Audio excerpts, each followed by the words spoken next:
Kana Nabiyyu sallallahu alaihi wasallam, adalah kebiasaan Nabi sallallahu alaihi wasallam, idzan sarafa min salatihi, kalau beliau tuntas mengerjakan salatnya, istaghfara thalathan, beliau beristighfar 3 kali, menyontohkan kepada kita istighfar 3 kali. Jadi amalan pertama pasca salat, assalamualaikum warahmatullah, assalamualaikum warahmatullah. Anda mau lengkapi sampai wabarakatuh boleh, gitu kan? Anda mau assalamualaikum sampai situ boleh. Jadi boleh singkat assalamualaikum, boleh. Kalau di madzhab Maliki itu biasanya yang salam pertama assalamualaikum, kemudian yang kedua assalamualaikum warahmatullah, ya. Kalau Anda mau assalamualaikum warahmatullah boleh, sampai wabarakatuh juga boleh, ya. Itu luas sekali babnya, sudah saya terangkan di bab fikih salat yang lalu. Lalu setelah itu apa amalannya? Sejenak, ya, kemudian langsung kita beristighfar kepada Allah 3 kali, ya, 3 kali. Yang paling singkat, yang paling pendek tadi dikonfirmasi di syarah, gitu kan, bagaimana bacaannya, maka Nabi pernah menyontohkan yang paling singkatnya astagfirullah, astagfirullah, astagfirullah. Itu yang paling singkatnya. Jadi kalau kita selesai sholat, ya kan, dah salam, kemudian kita istighfar astagfirullah, astagfirullah, astagfirullah. Kalau kita mau misalnya lengkapi juga, ya, dengan mau panjangkan misalnya boleh astagfirullahaladzim, astagfirullahaladzim, astagfirullahaladzim. Nanti ada terusannya tuh, alladzi la ilaha illa huwal hayyul qayyum wa atubu ilaih. Boleh, ya. Jadi kalau misalnya buru-buru, ya, harus segera berangkat dan sebagainya, silahkan. Mau sambil berdiri istighfar astagfirullah, astagfirullah, astagfirullah 3 kali. Ya. Baik, ini menarik, kenapa istighfar? Kenapa bukan langsung tasbih, subhanallah, ya kan? Tahmid, alhamdulillah, Allahu akbar. Kenapa istighfar dimulai? Masih ingat teman-teman? Ya, kalau kita sambungkan ke awal tadi, idealnya dan seharusnya saat sholat itu kan terhubung dengan Allah, kan? Saat sholat itu harusnya khusyuk, kan? Terhubung dengan Allah, nyambung kita. Tapi ada bagian-bagian dalam sholat yang kadang-kadang nggak terhubung dengan Allah. Bahkan dimulai dari takbir pun kadang-kadang sudah nggak nyambung. Ya, tahu-tahu udah waladolin gitu kan. Padahal tadinya baru takbir tuh. Ya, tahu-tahu baru sadar udah waladolin kan. Amin tuh, ya. Nah, itu sesuatu yang kurang dan akan dilengkapi. Maka ketika akan melengkapi, adab pertama kita minta ampun dulu sama Allah. Seakan-akan kita mengatakan begini, ya Allah, ampuni hamba yang seharusnya tadi dalam sholat, ya, hamba bisa maksimal terhubung denganmu, tapi ada bagian-bagian tertentu yang kurang maksimal. Maka sebagai adab kita istighfar.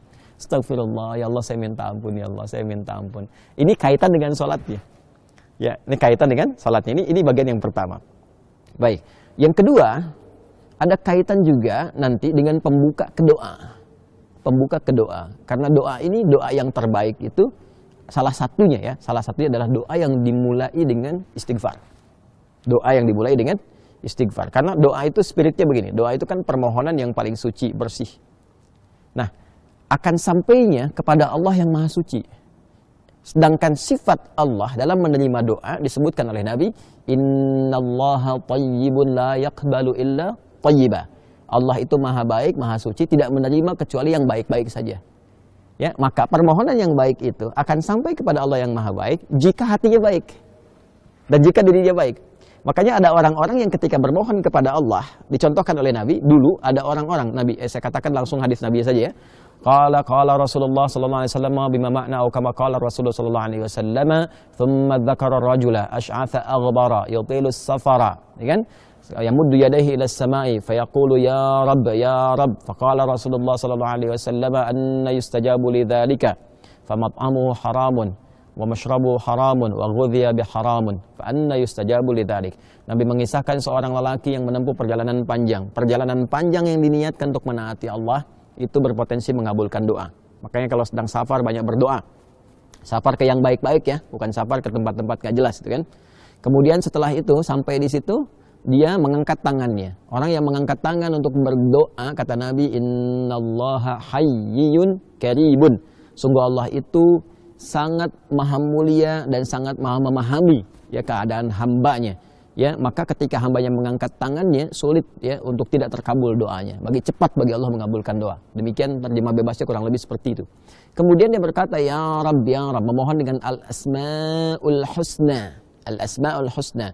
Memohon dengan al-asma'ul husna mempercepat terkabul doa. Seperti Quran surah ke-17 Al-Isra di ayat 110. Qulid Allaha awid ar-Rahman ayyamma tad'u falahul asma'ul husna.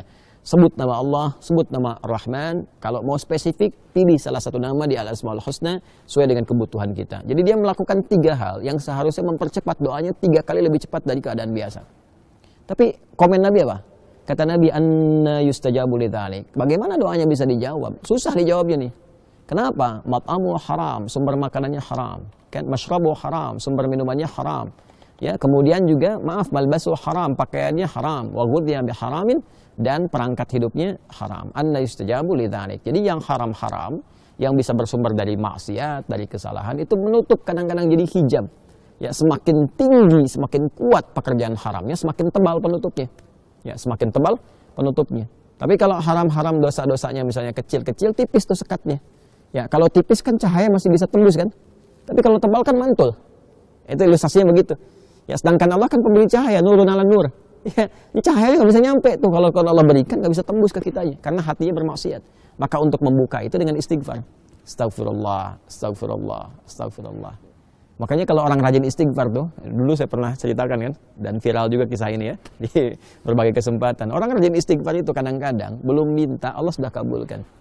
Saya tidak harus mengulang tentang kisah tukang roti ya dan sebagainya gitu. Tapi itu indah sekali, latihan deh, latihan. Sampai istighfar itu di kebiasaan, bukan hanya pasca salat. Ya, di jalan bisa istighfar, duduk di mobil bisa istighfar. Ya, kemudian kita kadang merenung bisa istighfar. Itu kalau sudah menyatu dengan kepribadian kita, masya Allah, enak itu, enak, tenang, nyaman. Latihannya salat. Jadi istighfar memberikan fungsi sebagai adab permohonan ampunan kepada Allah karena mungkin tadi tidak sempurna dalam salat, ya kan? Lalu dengan kasih Allah itu diberikan pemaafan dan disempurnakan. Lalu yang kedua, pembuka untuk menyampaikan permohonan dalam doa kepada Allah yang barangkali karena kondisi tidak terkoneksi tadi, ya belum mampu, ya kita menyampaikannya sehingga tidak terjawab dengan maksimal, ya kan?